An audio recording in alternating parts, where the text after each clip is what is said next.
so good evening students. So now we begin with our second chapter. अब हमने constitution तो हमें पता चल गया कि कैसे बना, लेकिन वो कॉन्स्टिट्यूशन कैसे इवेल्युएट हुआ, उसका क्या हिस्टोरिकल बैकग्राउंड था. देखो मुझे तो ऐसी क्रोनोलॉजी में समझ आता है, तो इसलिए मैंने वैसे ही स्टार्ट किया. तो अब हम पढ़ेंगे उसका हिस्टोरिकल बैकग्राउंड कि कैसे वो इवेल्युएट हुआ और वो वहाँ तक कैसे आया कि हमने अपना कॉन्स्टिट्यूशन फ्रेम किया. देखो कॉन्स्टिट्यूशन हमने बना लिया, तो अब हम समझते हैं कि कॉन्स्टिट्यूशन है क्या. What is constitution. तो सिंपल लैंग्वेज में अगर मैं बोलूँ, अगर आप अपना आंसर भी लिखोगे, इस पे क्वेश्चन आएगा, तो सिंपल वर्ड्स में क्या है. देखो कॉन्स्टिट्यूशन फंडामेंटल लॉ है. फंडामेंटल लॉ मीन्स कॉन्स्टिट्यूशन है जिसके बेसिस पे हमारे बाकी लॉज बनेंगे. मतलब जब भी हमको एक बेसिक स्ट्रक्चर दे रखा है, जो मैंने प्रियम्बल चैप्टर में बताया था, एक बेसिक स्ट्रक्चर दे रखा है कॉन्स्टिट्यूशन मतलब प्रियम्बल में, कि हम कोई भी लॉज बनाएंगे या जब भी हम कॉन्स्टिट्यूशन को अमेंड करेंगे तो वो बेसिक स्ट्रक्चर चेंज नहीं होना चाहिए. तो वो जो बेसिक स्ट्रक्चर है वो हमारा कॉन्स्टिट्यूशन में लिखा हुआ है. तो कॉन्स्टिट्यूशन क्या हुआ हमारा, लॉ ऑफ लैंड. ठीक है, ये एक बॉडी है. कॉन्स्टिट्यूशन हमारा एक बॉडी है जो क्या करता है, हमारे फंडामेंटल प्रिंसिपल्स देता है. फंडामेंटल प्रिंसिपल मींस देखो जैसे हमारे DPSPs हो गए, फंडामेंटल राइट्स हो गए, ये हमारी चीजें फंडामेंटल जो बहुत जरूरी है हमारे लिए, बेसिक है ये हमारे लिए. तो जो हमें फंडामेंटल प्रिंसिपल्स देता है वो हमारा कॉन्स्टिट्यूशन है. नेक्स्ट हमारा कॉन्स्टिट्यूशन क्या है. कॉन्स्टिट्यूशन हमारा एक लिविंग डॉक्यूमेंट है. लिविंग डॉक्यूमेंट क्यों है. देखो जब हम किसी चीज को टाइम टू टाइम चेंज कर सकते हैं या हम उसको एक नई तरीके से अमेंड कर सकते हैं, ब्लेंड कर सकते हैं बिना बेसिक स्ट्रक्चर को चेंज करें, तो उसे क्या कहते हैं हम, लिविंग डॉक्यूमेंट. क्या आप महाभारत को चेंज कर सकते हो, नो. क्या आप रामायण को चेंज कर सकते हो, नो. तो वो हमारे लिविंग डॉक्यूमेंट नहीं है क्योंकि we can not change it. लेकिन हमारा जो कॉन्स्टिट्यूशन है वो टाइम टू टाइम अमेंड हो रहा है. जैसे मैंने लास्ट वीडियो में बताया था कि स्टार्टिंग में हमारे कितने आर्टिकल्स है, बाद में हमारे कितने में, मतलब हर टाइम उसमें कुछ ना कुछ ऐड होता जा रहा है, कुछ ना कुछ कम होता जा रहा है. जैसे हमारा पहले राइट टू प्रॉपर्टी हमारा फंडामेंटल राइट था, लेकिन अब वो हमारा फंडामेंटल राइट नहीं है, वो हमने वहां से हटा दिया. जैसे पहले सोशलिस्ट और ये सब वर्ड नहीं थे, सेकुलर वर्ड नहीं था. 42nd अमेंडमेंट के बाद सेकुलर वर्ड आया तो वो हमने ऐड करा. तो कोई चीज़ हम कम कर देते हैं, कोई चीज़ हम ऐड कर देते हैं. तो ये क्या हुआ, हमारा लिविंग डॉक्यूमेंट है. क्यों लिविंग डॉक्यूमेंट है, क्योंकि हम उसे अमेंड कर सकते हैं. उसमें हमारी जुडिशियल इंटरप्रिटेशंस दे रखे हैं, उसमें हमारे कन्वेंशंस हैं, कैसे जुडिशियल जो रूल्स एंड रेगुलेशंस है जो हम करते हैं उसकी इंटरप्रिटेशन हमारे कॉन्स्टिट्यूशन में बताई हुई है. तो ये हमारा क्या हो गया, लिविंग डॉक्यूमेंट. नेक्स्ट हमारा क्या आता है कि ये फुलफिल करता है जो गोल्स सोसाइटी में होने चाहिए, जो एस्पायरेशंस है हमारी सोसाइटी के, एस्पिरेशंस और गोल्स हैं, उनको ये क्या करता है, फुलफिल करता है. कैसे, जैसे हमारी सोसाइटी की क्या नीड है कि एक पीस होनी चाहिए, तो कॉन्स्टिट्यूशन क्या देता है हमें, पीस में रहने का, कि अगर कोई लड़ाई होती है तो हम जा सकते हैं पुलिस में कंप्लेंट करने ताकि हम पीसफुली रहें, कोई लड़ाई झगड़ा ना हो. क्या और बात दूसरे हमारे क्या गोल्स है कि हर किसी को एजुकेशन मिले. जैसे एजुकेशन सबके लिए होनी चाहिए, तो गवर्नमेंट स्कूल्स में एजुकेशन कंपलसरी कर रखी है विदाउट फीस के, तो हम भेज सकते हैं बच्चों को. फूड टू ईट होना चाहिए, राइट टू, जो मतलब हमारे हर बच्चे को माल न्यूट्रिशन से बचाने के लिए, तो गवर्नमेंट स्कूल्स में वो चीज़ें हमें मिलती हैं. तो ये हो गया ये. नेक्स्ट हम आते हैं कि इसका क्या सिग्निफिकेंस है, हमारे कॉन्स्टिट्यूशन का सिग्निफिकेंस क्या है. सिग्निफिकेंस से मैं आपको बताती हूँ कि सिग्निफिकेंस का मतलब क्या होता है. सिग्निफिकेंस को सिंपल वर्ड्स में हिंदी में कहते हैं महत्वपूर्ण. कोई चीज़ की इंपॉर्टेंस या किसी चीज़ की एकदम एग्जैक्ट, मतलब उस चीज़ का एग्जैक्ट मतलब क्या है. तो हमारे कॉन्स्टिट्यूशन का सिग्निफिकेंस क्या है, political framework and distributes decision making power. देखो हमारा क्या है कि कैसे हमारी पॉलिटी फ्रेम हुई है. पॉलिटिकल फ्रेमवर्क मीन्स कैसे इलेक्शंस होंगे, कैसे हम उनको इलेक्शंस को कैसे ऑर्गेनाइज करेंगे, डायरेक्ट इलेक्शन होंगे, इनडायरेक्ट इलेक्शन होंगे, पावर्स कैसे डिस्ट्रीब्यूट हुई हैं लोकसभा में, राज्यसभा में, कैसे ये सब चीज़ें होंगी. तो ये क्या है, हमारे पॉलिटिकल फ्रेमवर्क को इंटरप्रेट करता है. Next decision of making power की लोकसभा जो डायरेक्टली इलेक्टेड होंगे वो बनाएंगे हमारा डिसीजन. जो डायरेक्टली इलेक्टेड नहीं है उनको रूल दे रखा है, लेकिन वो हमारे डायरेक्ट रूल मेकिंग में नहीं आते हैं. तो ये क्या है, इसका significance. Give one a moral identity. हर किसी को एक मॉरल आइडेंटिटी मिली हुई है, हम लोग इंडियंस हैं, ये हमारी क्या होगी, moral identity. Creates, reflects and records an Indian identity to individuals. हमें क्या है, सबको क्रिएट करता है, रिफ्लेक्ट करता है. हम जाते हैं बाहर जाते हैं तो हमारा जो पहनावा है हम उसको बाहर रिफ्लेक्ट करते हैं, तो हम इंडियन के थ्रू ये चीज़ क्या हो गई, इसके सिग्निफिकेंस. नेक्स्ट हम आते हैं इसके ऑब्जेक्टिव्स पे कि इसके ऑब्जेक्टिव्स क्या है. देखो कॉन्स्टिट्यूशन हमारा क्या है, देखो इसके ऑब्जेक्टिव क्या होंगे कि सोसाइटी में पीस मेंटेन रहे, सोसाइटी में अच्छे से कोर एंड कंडक्ट चले, rendering every citizen social economic and political justice, की अगर किसी के साथ कोई गलत होता है तो सोशल मीन्स जैसे हमारी सोसाइटी में हर कोई इक्वल होना चाहिए, तो ये क्या होगी हमारी social justice. Economic justice means जैसे बहुत सारी प्रधानमंत्री जनधन योजना, ठीक है, ये योजना में क्या होता है कि हमें वर्क मिलता है कि आपको पर डे 100 रुपीज़ का वर्क मिलेगा।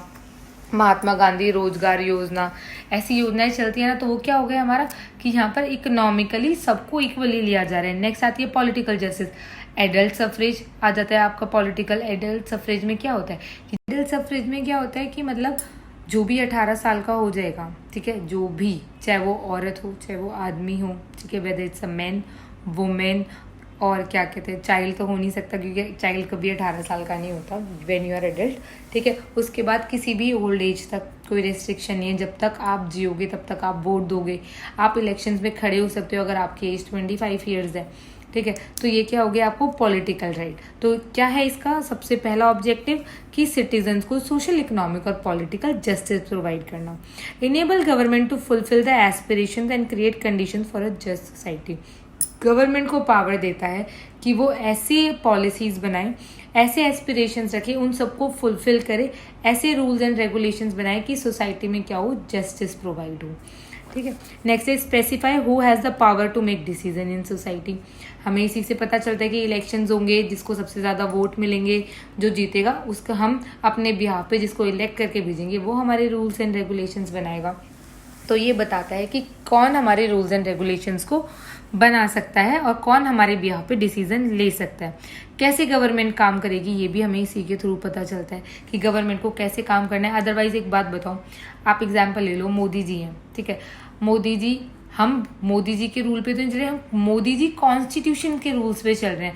अब मोदी जी क्लियर मेजोरिटी के साथ आए हैं, तो इसका मतलब ये तो नहीं है कि वो सोसाइटी में से क्या कहते हैं सोशल जस्टिस को ही हटा देंगे या इक्वल अपॉर्चुनिटीज को हटा देंगे। वो हमारा बेसिक स्ट्रक्चर है, तो वो कॉन्स्टिट्यूशन के अकॉर्डिंग हमारे रूल्स बनाएंगे ताकि कोई भी आके अपनी तानाशाही हम पर ना दिखा सके। तो इससे क्या हमें प्रूफ होता है कि कोई भी आकर हम पे, जैसे अंग्रेजों ने हमारे ऊपर किया, जैसे ब्रिटिशर्स का जो रूल था, ऐसे रूल नहीं कर सकता। इसीलिए जो हमारे कॉन्स्टिट्यूशन मेकर्स को कहा जाता है कि उन्होंने एक ऐसी डॉक्यूमेंट बनाई है, मतलब उन्होंने उस टाइम पे सोचो 1947 के टाइम पे एक ऐसा कॉन्स्टिट्यूशन फ्रेम किया कि जो हमारा आज तक हमारे काम आ रहा है। और जैसे भी चेंजेस सोसाइटी में आ रहे हैं, देखो चेंजेस तो हर दिन हो रहे हैं सोसाइटी में, ठीक है, लोगों की थिंकिंग, मेंटली, फिजिकली, सोशली, हर तरीके से सोसाइटी चेंज हो रही है, लेकिन वो एक ऐसा लिविंग डॉक्यूमेंट है जो हमारे आज तक काम आ रहा है। तो ये क्या करता है, नेक्स्ट हमारा मतलब इसमें क्या ऑब्जेक्टिव है इसका, कॉन्स्टिट्यूशन का,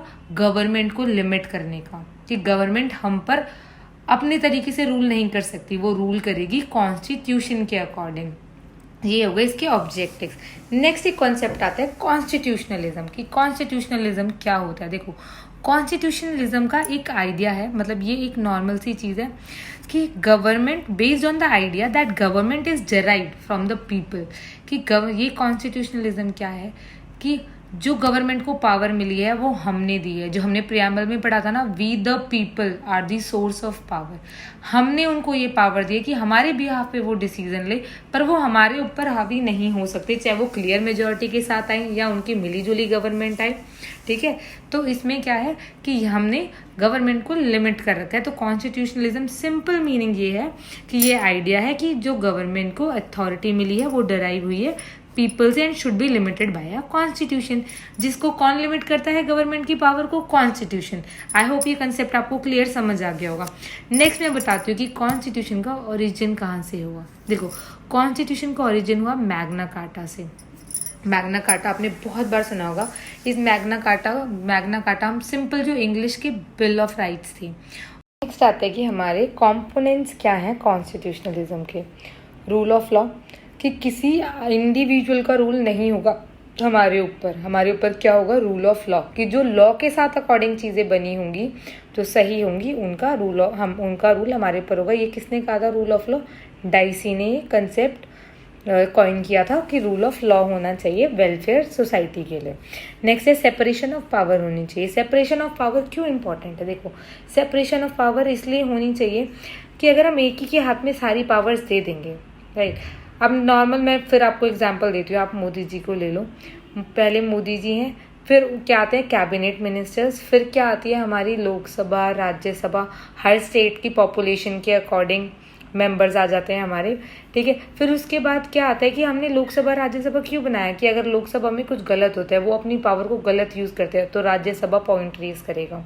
ये क्या होगा, distribution of power, legislative, executive, ठीक है। ये होती है हमारी डिस्ट्रीब्यूशन ऑफ पावर्स। तो हमने सेपरेशन ऑफ पावर इसलिए रखा कि अगर कोई जैसे क्लियर मेजोरिटी के साथ आके और अपनी तानाशाही दिखाए तो दूसरा क्या कर ले, उसे वहीं रोक दे। तो इसलिए सेपरेशन ऑफ पावर का कॉन्सेप्ट रखा गया कि इससे भी सोसाइटी में जस्ट सोसाइटी मेंटेन होगी और वेलफेयर होगा। नेक्स्ट आता है free press and media. Media free होनी चाहिए, मतलब कंपोनेंट्स हमें ये रखने हैं कॉन्स्टिट्यूशन को अच्छा बनाने के लिए कि फ्री मीडिया होनी चाहिए। इस पर मैं कुछ कमेंट नहीं करूंगी। फ्री मीडिया में क्या होगा कि अगर आप फ्री मीडिया रखोगे तो मीडिया क्या है, फोर्थ प्लेयर है हमारी डेमोक्रेसी का। अब वो चीज़ हम आगे पढ़ेंगे जब हम डेमोक्रेसी का चैप्टर पढ़ेंगे, क्योंकि यहाँ बहुत कंफ्यूज हो जाएंगे अगर मैं सारे कॉन्सेप्ट घुसा दूंगी। बस आप ये याद रखो कि जो हमारी मीडिया है वो फोर्थ पिलर है डेमोक्रेसी का, क्योंकि वो भी मेंटेन करवाती है हमारे रूल एंड ऑर्डर। अगर कोई भी कर रहा है तो वो जनता को दिखाए कि गलत हो रहा है, इसलिए हमारी मीडिया क्या है, fourth pillar of constitution. Next है हमारी जुडिशरी कैसी होनी चाहिए, इंडिपेंडेंट। ऑब्वियस सी बात है, अगर हम जुडिशरी को इंडिपेंडेंट नहीं रखेंगे तो क्या पता कल को मोदी जी वहाँ पे जाके बोले नहीं तुम तो ये रूल दो, नहीं तुम तो क्या कहते हैं जो मैं बोल रहा हूँ वो डिसीजन सुनाओ। तो हमारी जुडिशरी क्या है, इंडिपेंडेंस है। अगर कोई गवर्नमेंट में कोई नॉर्मल इंसान के साथ गलत करता है, चाहे वो MLAs हो चाहे वो MPs हो, तो नॉर्मल आदमी जुडिशरी में, मतलब सुप्रीम कोर्ट, हाई कोर्ट, ये सब हमारी जुडिशरी में आते हैं, वहाँ जा सकता है, वॉइस रेज कर सकता है। और जैसे ही प्रूफ होगा कि MLA या MP गलत है या फिर नॉर्मल आदमी गलत है, तो जो भी गिल्टी प्रूफ होगा उसको सजा मिलेगी, he will be punished according to that, ठीक है। तो और हमारी गवर्नमेंट कैसी होनी चाहिए, इलेक्टेड इसलिए क्योंकि वो हमारे बिहाफ पे डिसीजन ले रहे हैं। तो अगर हम ही किसी को इलेक्ट करके नहीं भेजेंगे तो वो हमारा रिप्रेजेंटेटिव थोड़ी हुआ, वो हमारा रिप्रेजेंटेटिव तब हुआ जब हम उसे इलेक्ट करके भेजेंगे। तो ये क्या हो गए हमारे कंपोनेंट्स। अब हम आते हैं कि कुछ फैक्चुअल क्वेश्चंस होते हैं। इस पार्ट में कुछ फैक्ट्स हैं जो प्रीलिम्स में ज़्यादा आते हैं, मतलब इनको याद कर लो, पर टाइम रटना मत, रिवाइज करते रहना। तो अब हम उन फैक्ट्स के साथ बिगिन करते हैं। नेक्स्ट जो आते हैं हमारे फैक्ट्स वो है आइडिया ऑफ कॉन्स्टिट्यूएंट असेंबली। किसने रखा था ये, एन रॉय ने रखा था 1934 में, ठीक है। MN रॉय ने रखा था ये 1934 में आइडिया ऑफ कॉन्स्टिट्यूएंट असेंबली की कॉन्स्टिट्यूएंट असेंबली होनी चाहिए जो हमारा कॉन्स्टिट्यूशन फ्रेम करेगी। Indian National Congress officially demanded a constituent assembly to frame the constitution. इसकी डिमांड कब हुई थी, 1935 में। इंडियन नेशनल कांग्रेस ने डिमांड करी थी कॉन्स्टिट्यूएंट असेंबली को कि हमारा कॉन्स्टिट्यूशन होना चाहिए 1935 में। नेक्स्ट आता है British government accepted the demand. ये डिमांड हमारी कॉन्स्टिट्यूशन होने की कब एक्सेप्ट हुई थी, अगस्त ऑफर में 1940 में। नेक्स्ट था कि हमारा कॉन्स्टिट्यूशनल एडवाइजर कौन था उस टाइम पे, BN राव। यूनिवर्सल सफरेज मैंने आपको बताया क्या होता है। Universal suffrage was only provision which passed without any debate. ये जो था कि वोटिंग राइट सबके पास होने चाहिए एज के अकॉर्डिंग, तो ये सब इसमें कोई डिबेट नहीं हुआ, ये एक्सेप्ट हो गया। नेक्स्ट है constituent assembly was constituted under the scheme formulated bye cabinet mission plan.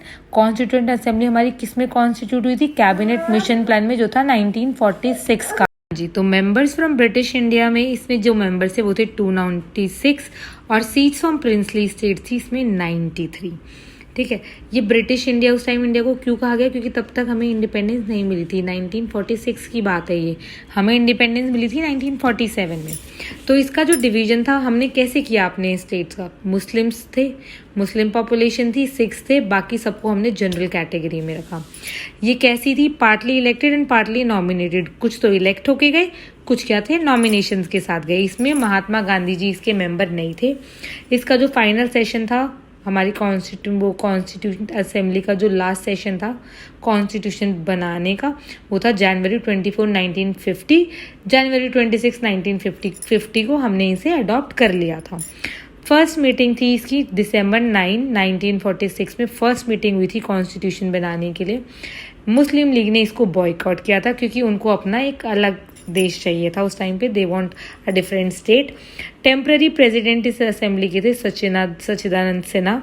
Vice president थे HC Mukherjee and VT Krishna VT Krishnachari. Muslim League entered after जब माउंटबेटन प्लान आया पार्टीशन का कि हाँ तुम्हें एक अलग स्टेट मिल जाएगा, तुम पार्टीशन हो जाएगा इंडिया का 2 पार्ट्स में, तब उन्होंने ये चीज़ एक्सेप्ट करी जून 3, 1947 में। मेजर कमेटीज़ जो हमारी मेजर कमेटीज़ जिन पे क्वेश्चन आते हैं, यूनियन पावर कमेटी जिसके वो कौन थे हेड, जवाहरलाल नेहरू जी। यूनियन कॉन्स्टिट्यूशन कमेटी, इसके भी हेड जवाहरलाल नेहरू जी थे। ये प्रोविंशियल कॉन्स्टिट्यूशन कमेटी, इसके हेड थे सरदार पटेल। ड्राफ्टिंग कमेटी के थे बी.आर. अम्बेडकर। एडवाइजरी कमेटी के थे Sardar Patel. Rules of procedure committee के थे राजेंद्र प्रसाद। स्टेट्स कमेटी के थे जवाहरलाल नेहरू जी। स्टीयरिंग कमेटी के थे राजेंद्र प्रसाद। तो ये थी आपकी कमेटीज और ये था आपका पूरा चैप्टर। आई होप ये आपको अच्छे से समझ आया होगा, बहुत नॉर्मल लैंग्वेज में समझाया। नोट्स इसके इंग्लिश में, क्योंकि जब तक चैप्टर समझ नहीं आएगा वो नोट्स पढ़ लो या मैं इंग्लिश में बड़े बड़े वर्ड्स बोल के एक वीडियो बना लूँ और आपको समझ ना आए, उसका कोई बेनिफिट नहीं है। तो इसलिए मैं बहुत ही नॉर्मल लैंग्वेज में, ताकि आपको एटलीस्ट चैप्टर समझ आए, हुआ क्या था, कैसे कौन सी चीज़ें आए, ये मैंने उस चीज़ में डाली है। तो इसके जो नोट्स हैं आपको टेलीग्राम पर मिल जाएंगे, जाके वीडियो देखो। सब्सक्राइब नहीं किया तो यूट्यूब को सब्सक्राइब करो ताकि हर वीडियो आपको डेली आती रहे। Thank you so much.